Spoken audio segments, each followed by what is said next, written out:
অনেকদিন আগের কথা।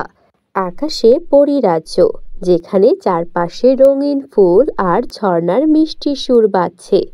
দুই পরী, এক দুষ্টু পরী চন্দ্রমল্লিকা ও আরেক ভালো পরী সূর্যমল্লিকা, নিজেদের জাদু ক্ষমতা নিয়ে আলোচনায় ব্যস্ত। চন্দ্রমল্লিকা বলে ওঠে, হ্যাঁ, তুমি সবসময় ভালো ভালো কাজ করো, এতে তো মজা নেই। আমি চাই মানুষকে ভয় দেখিয়ে আমার শক্তি বের করতে। হা হা হা হা। চন্দ্রমল্লিকা, সত্যিকারের শক্তি হলো অন্যকে সাহায্য করা। ভালো কাজে জাদু ক্ষমতা ব্যবহার করাই পরীদের প্রকৃত দায়িত্ব। তুমি যা করছো তা মোটেও ঠিক নয়। নিজের ক্ষমতার বড়াই দেখিয়ে সাধারণ মানুষদের উপর অত্যাচার করা এটা ঘোর পাপ। তুমি এমন করতে পারো না। তুমি এই পথ থেকে ফিরে আসো। বন্ধুরা, তোমরা যারা যারা গল্পটি দেখছো তোমাদের নাম কমেন্টে লিখে জানাও। আমরা নেক্সট গল্প তোমাদের নাম দিয়ে বানাবো। এদিকে বুড়ি পড়ে ওদের ঝগড়া দেখে দ্রুত ওদের দিকে আসতে থাকে। তখন বুড়ি পড়ে এসে বলে, আরে তোমরা থামো, তোমাদের ঝগড়ার সময় নয় এখন। মানুষের জগতে এক গরিব পরিবার খুব কষ্টে আছে, ওদের সাহায্য করতে হবে। এদিকে পৃথিবীতে তিনটি ছোট মেয়ে লীলা, মালা ও রেশমি, আর দুই দুষ্টু ছেলে কাদির ও রবি। তারা ক্ষুধার্ত এবং অনেক কষ্টে আছে। মা বাবা কাজের সন্ধানে বাইরে গেছে। যদি আমাদের কিছু খাবার থাকতো তাহলে খুব ভালো হতো, কতদিন ভালো মন্দ খাই না। তখন কাদির বলতে থাকে, যদি একটা জাদুর হাড়ি পেতাম, যা চাইতাম তাই আসতো, কতই না ভালো হতো তখন। আমরা কি কখনো কোনো জাদুর হাড়ি পাবো? ঠিক তখনই আকাশ থেকে সূর্যমল্লিকা নেমে আসে আর বলতে থাকে, আমি জানি তোমাদের কষ্ট হচ্ছে। আমি তোমাদের একটি জাদুর সোনার হাড়ি দেব। এতে যা চাইবে তাই পাবে, তবে শর্ত একটাই, কখনো লোভ করবে না। সবাই খুশি হয়ে হাড়ি নেয়। হাড়ি থেকে খাবার, কাপড় আর খেলনা বের হতে থাকে। ওরা খুশিতে লাফাতে শুরু করে, আর এত আনন্দ পেতে দেখে পরীও অনেক বেশি খুশি হয়ে যায়। সূর্যমল্লিকা ওদের দেখে হাসতে থাকে। এদিকে চন্দ্রমল্লিকা লুকিয়ে লুকিয়ে তা দেখছিল। মানুষের সুখ চন্দ্রমল্লিকার মোটেও সহ্য হয় না। ও তেলে বেগুনে জ্বলে উঠতে থাকে। এত সহজে সুখ? না না না না, এত সহজে সুখ তো ওদের আমি পেতে দেব না। সূর্যমল্লিকার বানানো এই জাদুর সোনার হাড়ি তো আমি কেড়ে নেবই নেব। ওই সুখ শুধু আমার হবে। তাই চন্দ্রমল্লিকা ছদ্মবেশে একটা বুড়ি হয়ে সেই কুটিরে যায় আর বাচ্চাদেরকে ডাকতে শুরু করে। ওরে বাচ্চারা, তোমাদের এই হাড়ি তো খুব সুন্দর। যদি আমি একটু দেখতে পারতাম তাহলে বড্ড ভালো হতো। আমার কাছে মজার মজার সব খাবার আছে, যা একবার খেলে পৃথিবীর সব সুস্বাদু খাবার তোমরা ভুলে যাবে। এই হাড়ি বেশি দিন কাজ করবে না, এমনিতেই কদিন পর এই হাড়ির জাদু ক্ষমতা নষ্ট হয়ে যাবে। তার চেয়ে বরং হাড়িটা আমায় দাও, আর আমি তোমাদের মজার সুস্বাদু খাবার দিচ্ছি। কাদির আর রবি পরীর দেওয়া সুস্বাদু খাবারের লোভে তখন হাড়িটা বের করে দেয়। এই নাও বুড়িমা হাড়ি, কই আমাদের সুস্বাদু খাবার দাও। কে সুস্বাদু খাবার দেবে, বোকা ছেলেরা। এই বলে চন্দ্রমল্লিকা হাড়ি নিয়ে উড়ে যায়। এদিকে সূর্যমল্লিকা বাচ্চাদের সঙ্গে দেখা করতে আসে আর দেখে ওদের কাছে সেই পরীর দেওয়া হাড়িটা নেই। তখন বাচ্চারা সব ঘটনা খুলে বলে। বুঝতে পেরেছি, এটা আর কেউ নয়, আমারই বোন চন্দ্রমল্লিকার কাজ। ও কারো সুখ দেখতে পায় না। তোমাদেরকে আমি আগেই সতর্ক করেছিলাম তোমরা যেন লোভ না করো, কিন্তু তোমরা লোভ করে ফেলেছ। আমি তোমাদেরকে আবার ওই হাড়ি ফিরিয়ে দেব, আর এটা থেকে তোমরা শিক্ষা নাও যে কখনো লোভ করতে নেই। লোভ করলে মূল্যবান জিনিস আমাদের জীবন থেকে হারিয়ে যায়। এদিকে সূর্যমল্লিকা ভাবে যেভাবেই হোক চন্দ্রমল্লিকাকে কথা বলে হলেও বোঝাতে হবে সে যে কাজগুলো করছে সেগুলো মোটেও ভালো কাজ নয়। এমনটা করলে সে ভবিষ্যতে পরিরাজ্যের রানী তো হতেই পারবে না, তার সঙ্গে পৃথিবীর মানুষরাও তাকে চরম ঘৃণা করবে। আর সে তো সারা জীবন যুবতী থাকবে না, তাই বৃদ্ধকালে সে আশেপাশে কাউকে পাবে না।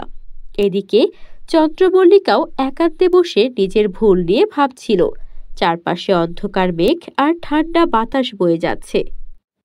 আমি সব সময় দুষ্টুমি আর লোভের পথে হেঁটেছি, কিন্তু সূর্যমল্লিকার ভালোবাসা আর সততা আমাকে বদলে দিয়েছে। আমি কি সত্যিই বদলাতে পারবো? চন্দ্রমল্লিকা নিজের ছায়ার দিকে তাকায়, যেখানে তার অন্ধকার শক্তি ঘুরপাক খাচ্ছে। বুড়ি পড়ি, আমি আমার ভুল শুধরে নিতে চাই। মানুষের উপকারে আমার জাদু ব্যবহার করতে চাই। আমাকে সাহায্য করুন দয়া করে, আমি ভালো হতে চাই। বাহ, অবশেষে তুমি সত্যিকারের পরীর দায়িত্ব বুঝতে পেরেছো। তবে তোমার অন্তরের সত্যিকারের পরিবর্তন দেখতে চাই আমি। দেখা যাক সামনে তুমি কি করো। চন্দ্রমল্লিকা আবারও সেই বৃদ্ধা সেজেই কুটিরে যায়। বাচ্চারা অবাক হয়ে যায়। লীলা চমকে উঠে বলে, তুমি তো সেই বুড়ি, তুমি আমাদের হাড়ি চুরি করেছিলে। হ্যাঁ, আমি ভুল করেছি। তখনই বুড়ি তার চন্দ্রমল্লিকার রূপে ফিরে আসে আর বলে, আমি আসলে পড়ি চন্দ্রমল্লিকা, কিন্তু এবার আমি তোমাদের স্বপ্ন পূরণে তোমাদের সাহায্য করতে এসেছি। তোমাদের জীবনে আর কোনো কষ্ট থাকবে না, আমি কথা দিচ্ছি। তোমাদের হাড়ি আমি চুরি করে নিয়েছিলাম, কিন্তু তোমাদের জীবনে আমি সব সুখ আবারও ফিরিয়ে দেব। চন্দ্রমল্লিকা তার জাদুর ছুরি ঘোরাতে থাকে। জাদুর ছুরি ঘুরিয়ে কুটিরকে সুন্দর বাড়িতে পরিণত করে। বাচ্চাদের বাবা মার জন্য ভালো কাজের সুযোগ করে দেয়। বাচ্চারা নতুন জামা কাপড় আর খেলনা পায়।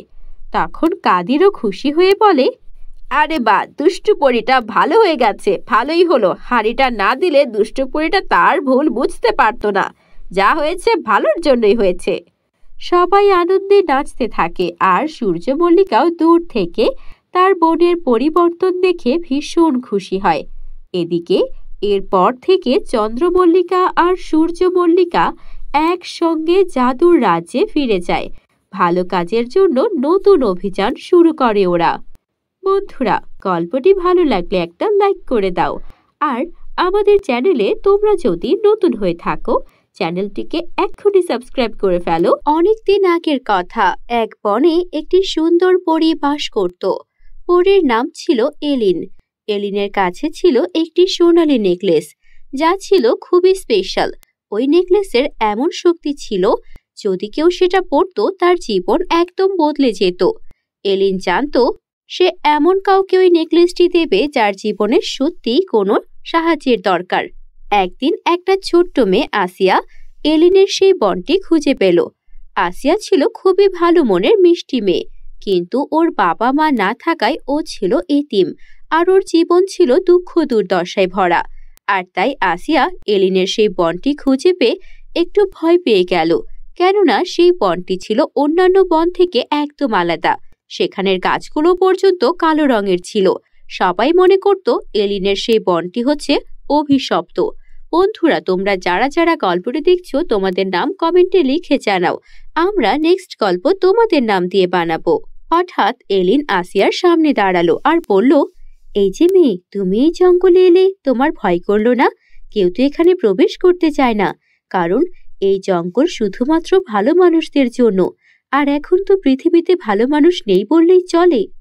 আমি তো এত কিছু জানি না, আমার বাবা মা নেই। আমি শুনেছি এই জঙ্গলে এলে কিছু না কিছু পাওয়া যাবে, সেই আশা নিয়ে আমি এসেছি। আমি সাহায্য চাই আপনার। তুমি আমার রাজ্যে এসেছো, এই রাজ্যই আমার জঙ্গল, তাই আমি তোমাকে আজকে বিশেষ কিছু উপহার দেব। তবে সেটা অবশ্যই তোমাকে সাবধানে রাখতে হবে। নিরাপদে না রাখলে আর লোভ করলে সেই উপহারটা কোনো কাজেই আসবে না। কে উপহার পড়ে? এই নাও। এই বলে পরী তখন ওর দিকে জাদুর সোনার একটা নেকলেস বাড়িয়ে দিল। আর তারপর আসিয়া সেই নেকলেসটা হাতে নিয়ে গলায় পড়ল। সঙ্গে সঙ্গে আসিয়ার শরীর থেকে উজ্জ্বল আলো রশ্মি বের হতে লাগলো। এটা কি হচ্ছে পরি? আমার শরীর থেকে এমন আলোক রশ্মি বের হচ্ছে কেন? এখন কি হবে? কিছুই না, তুমিও আমার মতো একটা পরী হয়ে যাবে। যেহেতু তোমার আত্মীয় স্বজন কেউ নেই, তাই এখন থেকে আমি তোমাকে আমার কাছেই রাখবো।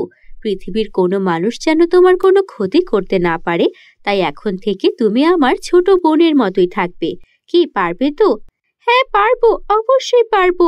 আমারও কেউ নেই, আমারও খুব ইচ্ছা আমার কেউ হবে। এই সব কিছু দূর থেকে দাঁড়ানো এক ডাইনি দেখছিল আর বলতে থাকে, খুব শখ, একটা মানুষকে পরী বানানো হচ্ছে, আর এত বছর ধরে আমি এই জঙ্গলে আছি, আমাকে কোনো সুবিধা দেয় না, পারলে আমাকে মারতে আসে। আমি ওর ওই বোন আছিয়াকে এমন ভাবে লুকাবো যে পরী ওর খোঁজই পাবে না, আর ওর থেকে ওই বিশেষ জাদুর নেকলেস পরে আমি হয়ে যাব পরী। হা হা হা। সুযোগ বুঝে ডাইনিটা তাই করলো। আসিয়া জঙ্গলে খেলা করছিল, তখন ডাইনিটা আসিয়াকে কিডন্যাপ করলো আর তারপর ওর গলার থেকে নেকলেসটা খুলে নিজের গলায় পরে নিল।